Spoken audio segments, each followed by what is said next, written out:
I'm so sorry to all Malaysians for embarrassing you all. Oh, wait, what? Oh, not this Victor? You're saying that's not me? Oh, okay. Cool. Just a short while ago, the Taiwanese badminton equipment company Victor made a huge blunder. It had just renewed its contract with Lee Zii Jia, our Olympic bronze medalist, was ready to go up to the sky, and suddenly, out of the blue, when Victor created the wear for Lee Zii Jia in his World Tour final, somebody got the Malaysian flag upside down. So when a picture of Lee Zii Jia came out, news agencies were covering it one after another. Victor apologized, and so here we are today. Obviously, what happened was a very serious matter. The country's flag symbolizes its people, everything that it stands for, and hanging it upside down is something that's disrespectful and can literally be called a crime in some cases. But what I want to talk about today is something a little different. I think the Victor thing shows us a bunch of very ugly things about Malaysian society.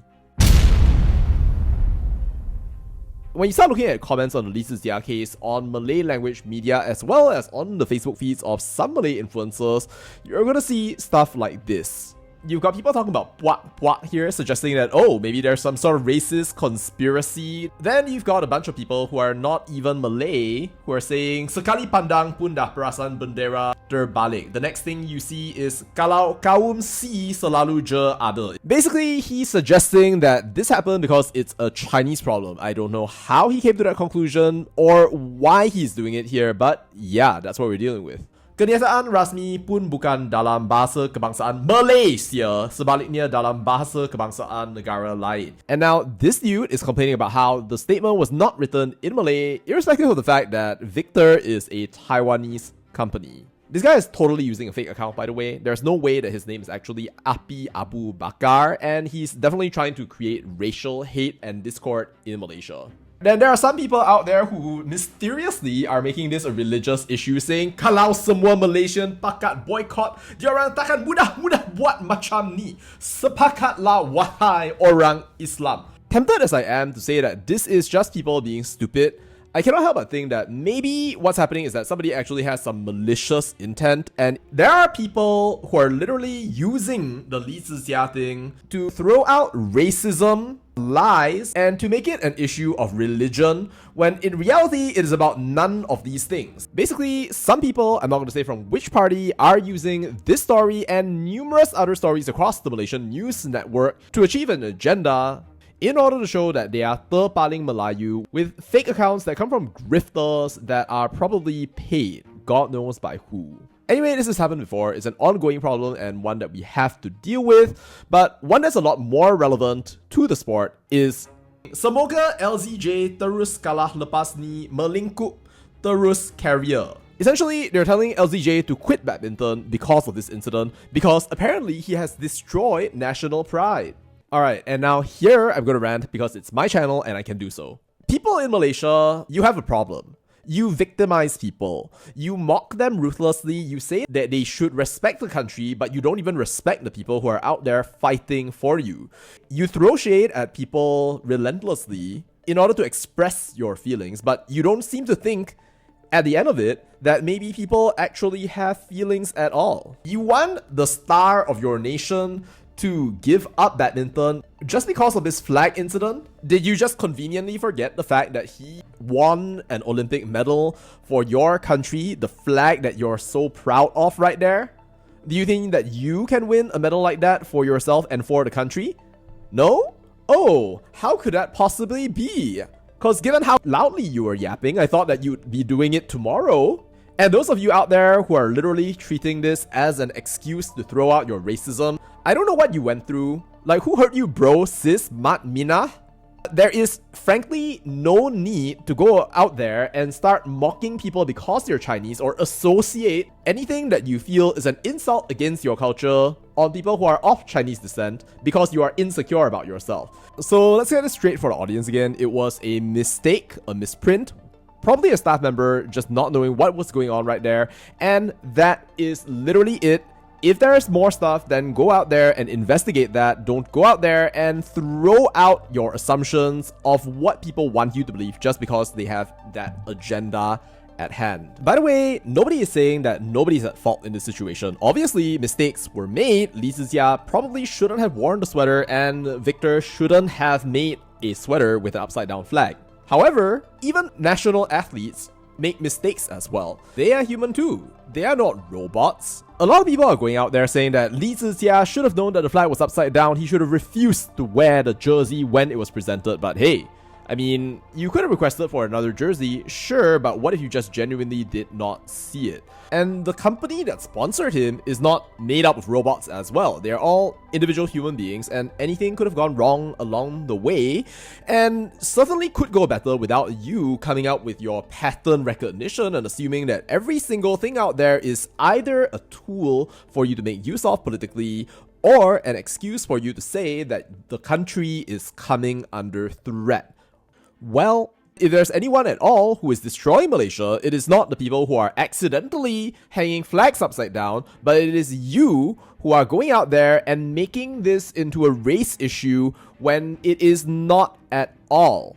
And what about the unforgiving ones then? You know, the funny thing about Lee Zii Jia and this whole situation is about how a lot of people are going out there and saying that he owes them something from the bottom of his heart. People keep talking a lot about how, oh, Lee Zii Jia is using national resources. He needs to give them the show, he needs to give them what they paid money for. But just for the sake of reminding the audience, he gave up on the Badminton Association of Malaysia, which by the way is being audited at the moment. There are still certain sports science facilities that he does make use of when he goes for major tournaments in Malaysia, but those are not major things. A lot of people have been going around twisting this, saying that he's arrogant, drawing on national resources, when actually he doesn't owe you anything because you're not actually paying for anything that he's doing. You're not supporting his training because, by the way, he decided that you guys are too toxic to even be involved in his career in the first place.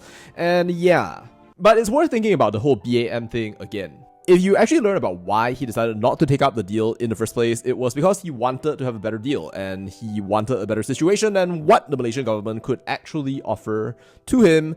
So the question is, would he really have benefited from the support from our state in such a way that makes it so that we, the people, should be saying to him, hey, you know what? You owe us. And even if we did provide that support right there, that would be a reflection of our effort to try to cultivate a national hero. You don't own the man just because your money went towards funding him, because that's a freely chosen agreement between yourself and the counterparty. And you know what? Malaysia isn't owed a badminton star. I mean, like, we would want one for sure, but like, it's not as if people have to bend over backwards and say, I need to compete for Malaysia, because they can very well choose to do something different along the way. TBH, I think it's a miracle that he didn't become like Loh Kean Yew. For those of you who don't know, Loh Kean Yew is originally from Penang. He's just going out there and competing for Singapore because Singapore offered a better deal, and frankly, I do not blame Loh Kean Yew for taking up that offer. If what you value is having a good government and also a good national infrastructure support you in your training to become a badminton champion, and also have a fan base that actually likes you and isn't going out to try and constantly gaslight, criticize, and mock you for what you are doing, what you are not doing, who you meet, when you go out or don't go out, I think that you'd probably make a very similar choice to Loh Kean Yew. Unless, of course, you are tied to this idea of nationhood and you feel somehow that you want from the bottom of your heart to make a difference in your nation and to push forward because it's important for you that you do a justice and an honor to the place where you were born. Now, we could debate all day long about whether or not people should be patriotic. I think that a lot of people would assume that you should be patriotic and you should contribute to your country no matter what and no matter who you are. Nobody is special. And if you want to complain about it, then you can go and... But here's my take on it. If you want people to contribute towards your country, then you have to ask the question, is the country actually worth contributing towards? Are the people in the country really people that you connect with, that you love, and people that you want to actually be with until the end, no matter what? Well, that's debatable. I think as Malaysians, we all have our experiences of what people in Malaysia are like, and there are lots of great Malaysians, but the sample of people that we see here on social media and through the algorithms, even I don't think I want to contribute to these kinds of people. What I see from this is that Malaysians, at least the ones that we see here, are not a kind people, they are not a forgiving people.